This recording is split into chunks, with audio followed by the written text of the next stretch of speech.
I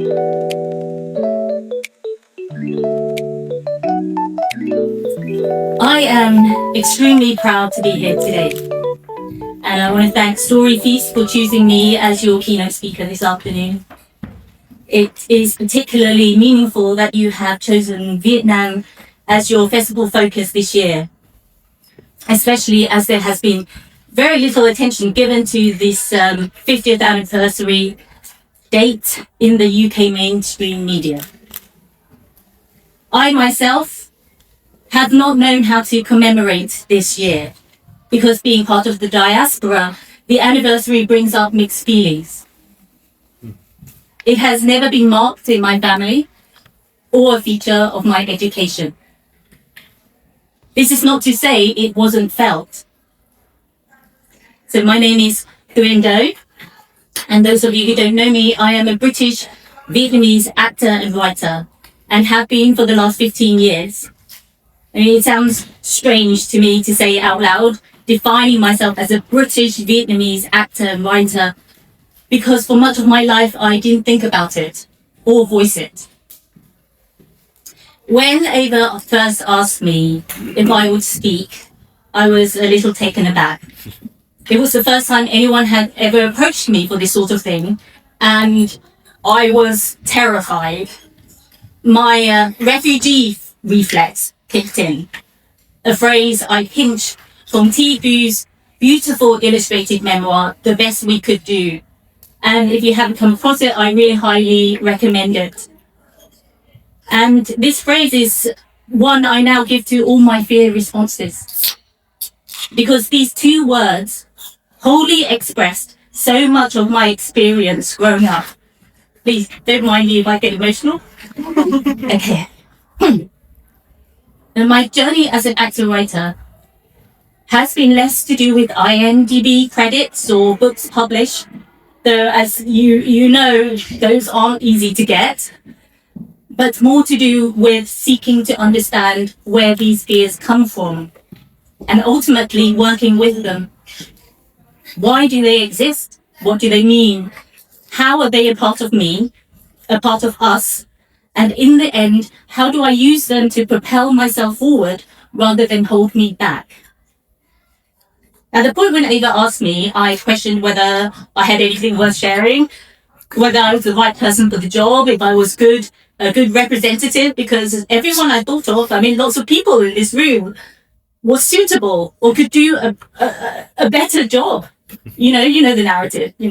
The voice inside your head, made up of all the doubts built up over the years, disapproving parents, teachers, schoolmates. But first responses are like first impressions. They're not always reliable. And of course, I do have things to share. I mean, a whole lifetime's worth. We all do, and as writers, that is exactly what we do. It was just a shock.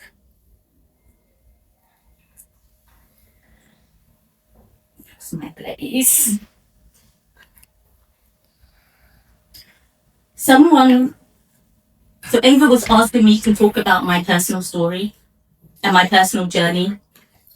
And thus far, I've been quite happy to disguise myself behind the lens of fiction. In the end, of course, I said yes, because if I'm being honest with you, I've been waiting for it.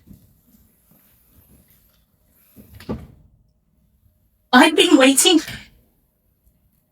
for the moment for someone to ask, for someone to see me and make me be seen. Because until someone asks you and shows you that your story is worth sharing, you maybe don't believe that it is. And I'm here to tell you that from every experience I've had in the last 45 years, every time someone has been brave enough to share a story, it has always been worth sharing.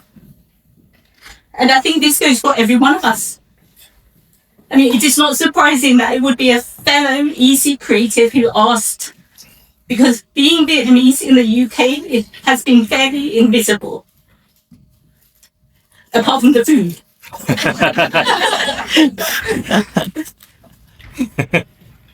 I came to the UK at the age of 4. the youngest of 7 siblings.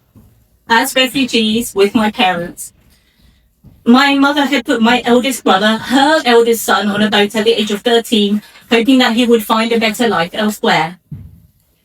At this point in time, I hadn't even been conceived.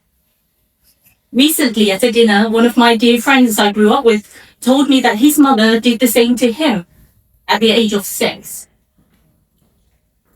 Post 30th of April 1975, there were many mothers who chose to sacrifice their eldest son in this way. I had known this friend for nearly all my life, and this was the first time we had spoken about it, a good 30-something years after. And this is the pattern I see around me. It has taken a whole generation, maybe more, to start speaking about the displacement and the struggles, let alone write about it and put it out into the public consciousness. There are millions upon millions of displaced people, and really only a handful of books. You have to wonder why. The first time I ever laid eyes on my eldest brother was in a refugee holding house in Sheffield. I remember my mother pushing me towards him and telling me to give this strange man a hug, and I understandably didn't want to. It was a sunny autumn day and we were all wrapped up warm. I was wearing a cream and brown checkered coat someone had given me, and all I wanted to do was wrap myself up in it. At home, we have a photo taken not long after this moment of our whole family, all 9 of us reunited for the first time after 5 years of being apart. Everyone in it is smiling except me. I am looking up at my eldest brother with this expression of disbelief on my face, grabbing hold of the lapels of my coat for dear life. Everyone seemed to be in on something I didn't know about. And I think about this image a lot.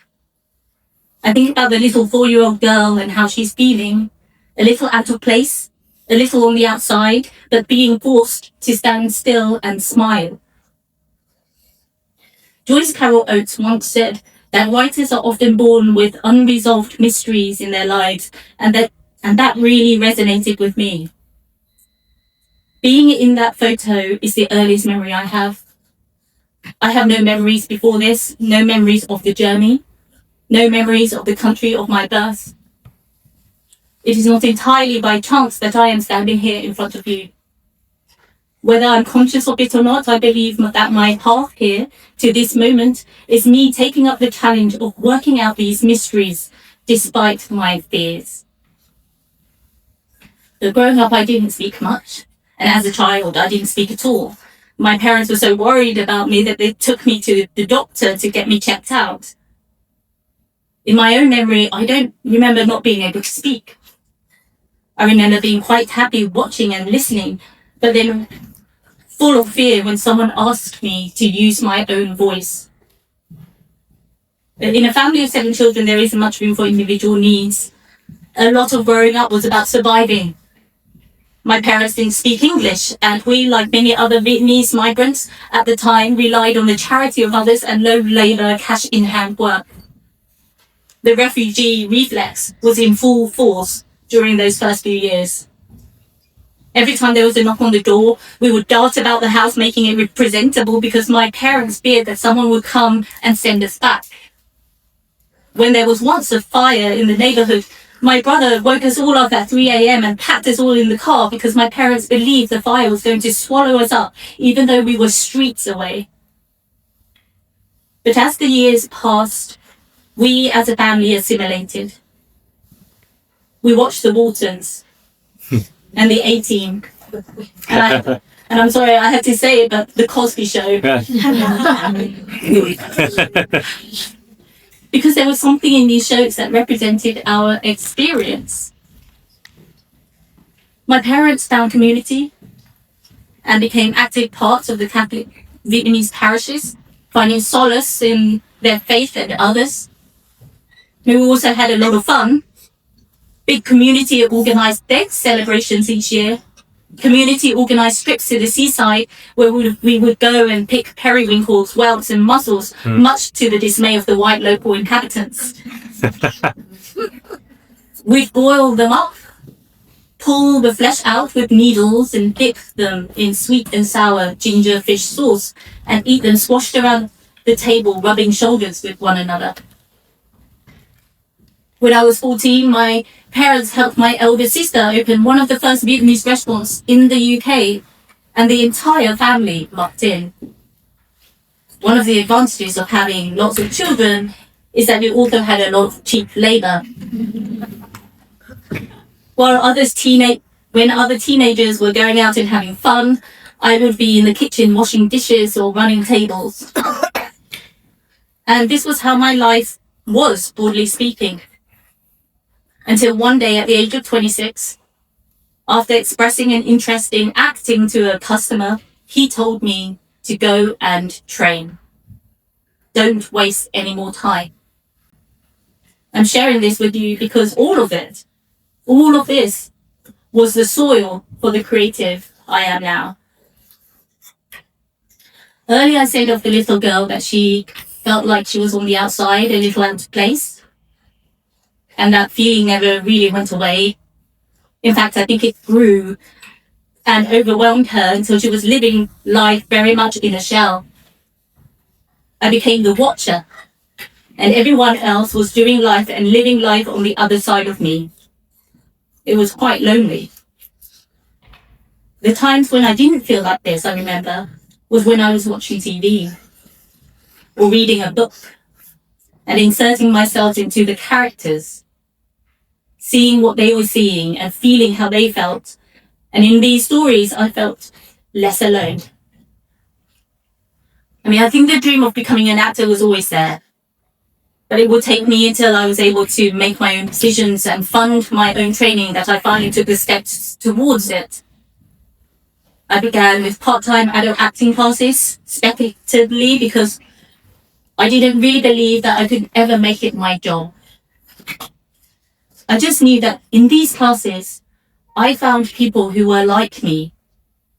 Even though we had different colour skin, different religious beliefs, and different sexual orientations, we somehow found a common ground, a sense of belonging.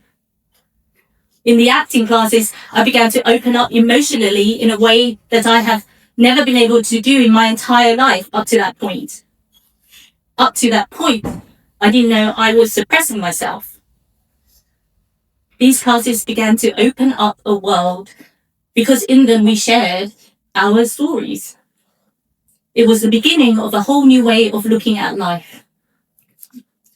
I was still a little different, a little out of place, but somehow instead of being a negative, it slowly became my superpower. There were a few turning points on the way, and these usually came when I saw myself reflected. I saw Sandra Oh in Sideways, and saw an East Asian female who was also American in a movie. That experience spoke to me as someone who was Vietnamese growing up in Britain. It meant that one day I could also be in a movie.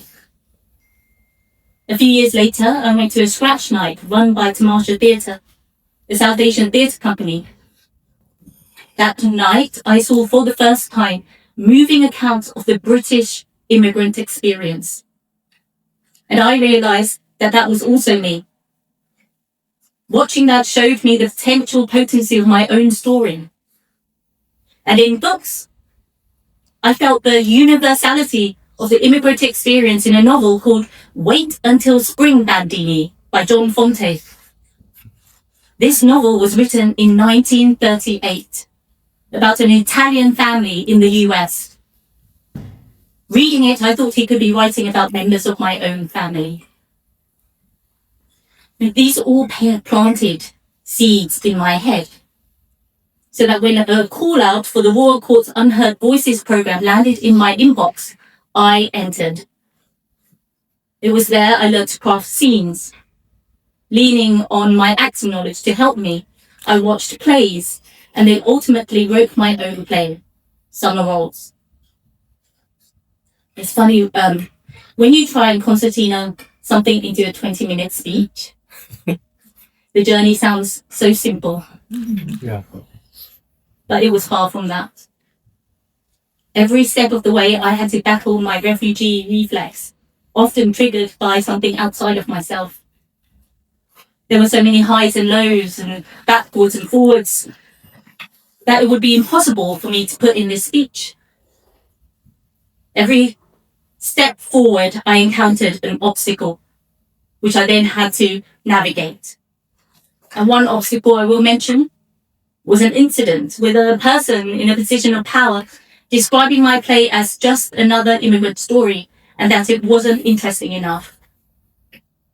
This was when I was still in my infancy as a writer, so it knocked me back a few steps, but I soon recovered because there is no such thing as just another immigrant story. Yeah.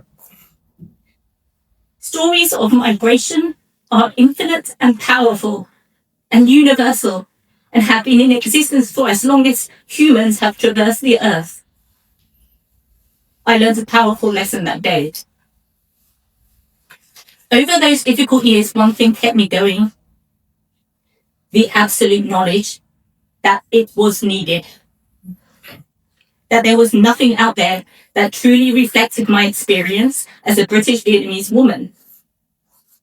Today, when you look around you, you may find more examples of East Asian representations in different forms, many of them from America and elsewhere. But as a British East Asian, I challenge you to find something that truly reflects you. I bet you won't be able to find it. Every single one of us has a unique story.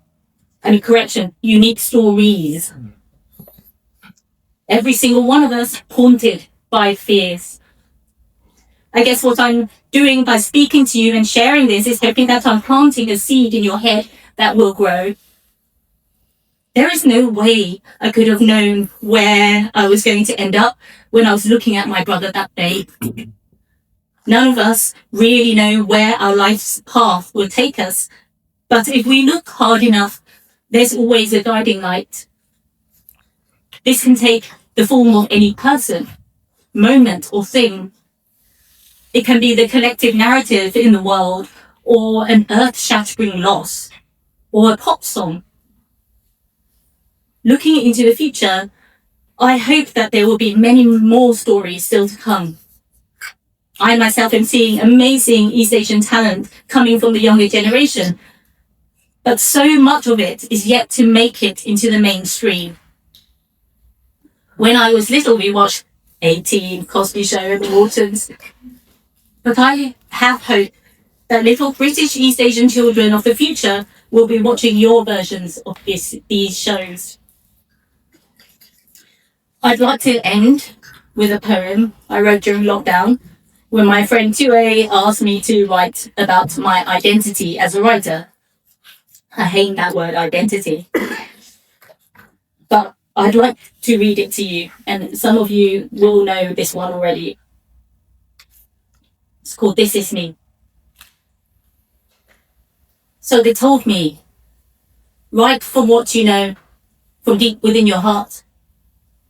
Then they told me, write about anything, about anyone, about anywhere. Then they told me, wow, you're interesting, that voice, it's new, it's unique, it's a burst, stick to that. Then they told me, oh no, not another family, people being somewhere else, being here, being other, oh no, not again. So I told them, this is me. My unique voice. This is love. This is loss, beginnings and endings, struggle and triumph, tenderness and hurt. Then they told me, no, you should write about anyone from anywhere, dealing with anything. You should be able. You should be able. You should be able. You're more than this. Then they told me, oh no, not another couple. About people from somewhere else, being here, being other. But that voice, it's new, it's unique, it's interesting, stick to that. So I told them, this is me. my unique voice, my love, my loss, my darkness and my light, my violence and my healing touch. And then they told me, no, we want that other story from your other place. The place where you came from, not here being other, but the other being there. The other struggle, the other hurt, the other violence, the new, unique voice. And then I screamed and I railed and I scratched at my eyes and I pulled at my face and I turned out my skin and I clawed at the beating of my heart until there was quiet. Until there was nothing. Until there was death in silence. But in the darkness came tiny whispers. They came to me in a dream from the past and the future and everything in between. This is you, this is you, this is you. This is your place. This is your other. From somewhere else being here, descended from somewhere else and here, carved in the lines of your face and your hands and your eyes and the deep crevices beside your mouth. This is you. This is you, this is you. The infinite place of love and loss and envy and hate and rage and dirt and loathing, of life and death and hope and light and kindness and growth and healing. This is you, this is you, this is you. This is me, this is me, this is me. My name is Tuyền Đỗ. I am a British Vietnamese actor-writer. Thank you so much for listening.